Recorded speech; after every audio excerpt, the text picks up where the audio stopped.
ایک مسئلہ ہمارے ہاں وحدت الوجود وحدت الشہود کا ہے، اگرچہ یہ مسئلہ خالص فلسفیانہ ہے، اسے دین کا اور عقائد کا مسئلہ نہیں سمجھنا چاہیے،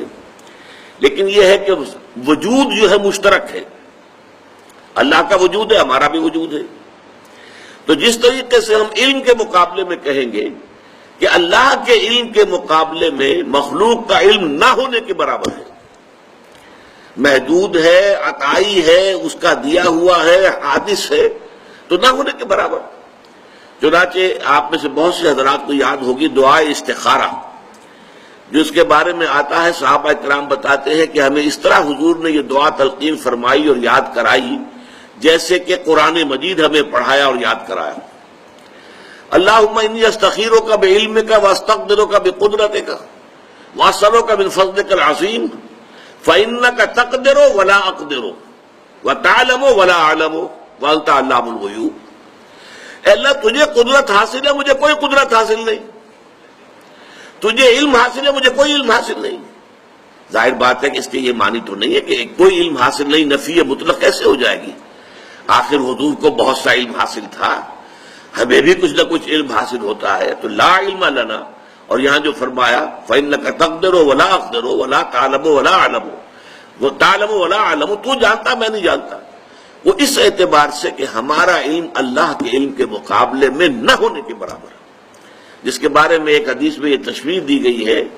کہ تم اپنے علم کا اور اللہ تعالیٰ کے علم سے تقابل کرنا چاہو تو یوں سمجھو کہ سمندر کے کنارے کھڑے ہو کر ایک انگلی پانی میں ڈبو کر نکال لو تو جتنا پانی تمہاری انگلی پہ لگ کر آ جائے گا،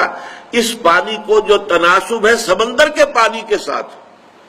وہ تناسب بھی تمہارے علم کو حاصل نہیں، اللہ کے علم کے ساتھ۔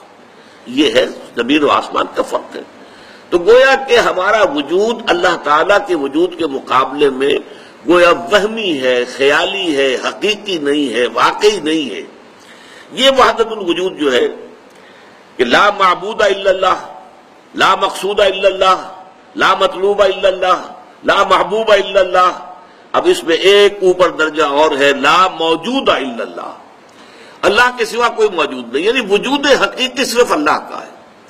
باقی جو ہمیں وجود نظر آ رہا ہے، نظر تو آ رہا ہے نہیں، اس کی کوئی حقیقت نہیں ہے، یہ سراب ہے۔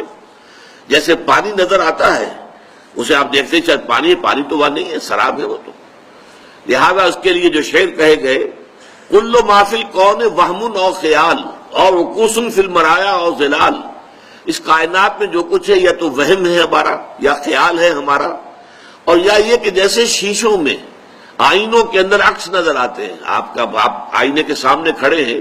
اور ادھر بھی نظر آ رہے ہیں، آپ کا کوئی وجود آئینے کے پیچھے نہیں ہے، نظر تو آ رہے ہیں کہ نہیں؟ تو ہاں اگرچہ آپ دیکھ رہے ہیں لیکن آپ کا وجود کوئی نہیں ہے۔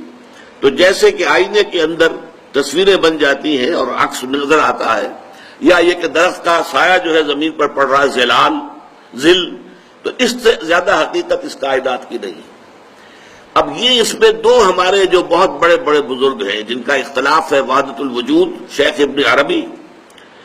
اور وحدت الشہود شیخ احمد سرہندی۔ معاملہ چونکہ بہت باریک ہے، میں اس کی تفاصیل میں نہیں جاؤں گا، میں نے اس پر اپنا موقف جو ہے بہت تفصیل سے سورہ حدید کا جب درس پچھلی مرتبہ میں نے دیا تھا تو اس میں تفصیل سے بیان کر دیا ہے، اب اتنا موقع نہیں ہے۔ لیکن دیکھیے شیخ احمد سرہندی رحمۃ اللہ علیہ ایک مثال دیتے ہیں، حالانکہ وہ وحدت الشہود کے قائل ہے، وحدت الوجود کے قائل نہیں ہے۔ وحدت الوجود کی تو سب سے شدید نفی انہوں نے کی ہے، اور وحدت الوجود ہی کے جواب میں انہوں نے وحدت الشہود کا فلسفہ جو ہے وہ پیش فرمایا ہے۔ لیکن مثال ان کی کیا ہے کہ اگر آپ کوئی ایک لکڑی لے کر اور اس کے ایک سرے کے اوپر کپڑا باندھ دیں اور اس پہ تیل ڈال دیں، مٹی کا تیل، اور پھر آگ لگا دیں تو مشعل آپ کے پاس آ گئی۔ یہ مشعل جو ہے اسے تیزی کے ساتھ دائرے میں حرکت دیجئے تو آپ کو ایک آتشین دائرہ نظر آئے گا، یو ول سی اٹ،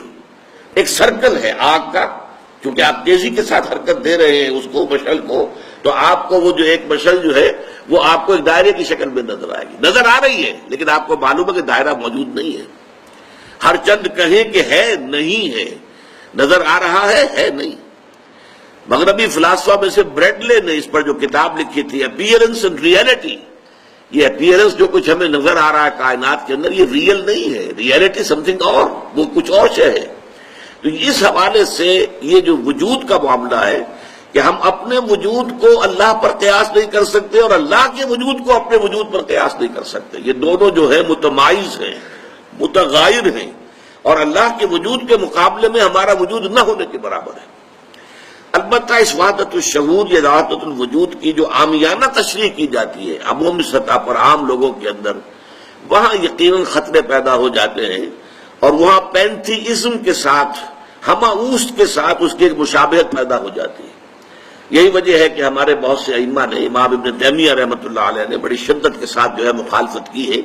اور نفی کی ہے وحدت الوجود کی، اور اسی انداز میں جو ہے شیخ احمد سرہندی نے وحدت الوجود کی نفی کی ہے، اس لیے کہ وحدت الوجود کی تعبیر جو ہے باریک ہو کر پینتھیزم کے ساتھ جا کر مل جاتی ہے، ہمہ اوست کے ساتھ. اس حوالے کو یوں سمجھنا چاہیے کہ در حقیقت اس میں زمین و آسمان کا فرق یوں ہے، پینتھیزم میں کائنات کو حقیقی مانتے ہیں، اللہ اس کائنات میں گم ہو گیا ہے، اللہ نے یہ شکل اختیار کر لی، اب اللہ کا وجود علیحدہ نہیں ہے، اللہ اس کائنات میں گم ہو گیا، حل ہو گیا. جیسے نمک پانی میں حل ہو گیا، اب کہاں نمک آپ کو نظر آئے گا، یا چینی تھی پانی میں حل ہو گئی. تو یہ جو ہے یہ کیفیت ہے کہ اب وجود حقیقی کائنات کا اور اللہ کا وجود گم. جبکہ ان حضرات کا کہنا یہ ہے، چاہے وہ شیخ ابن عربی ہو اور چاہے شیخ احمد سرہندی ہو، کہ کائنات کا وجود ہے ہی نہیں، نظر آتا ہے.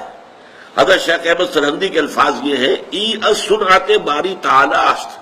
یہ اللہ تعالیٰ کی کاریگری ہے کہ معدوم را موجود می نمائند، کہ معدوم جو شے ہے اس کو وہ موجود کی شکل میں دکھا رہے ہیں، حقیقت اس کائنات کی کوئی نہیں ہے. بس میں اس پر اس سے زیادہ آگے نہیں بڑھنا چاہتا.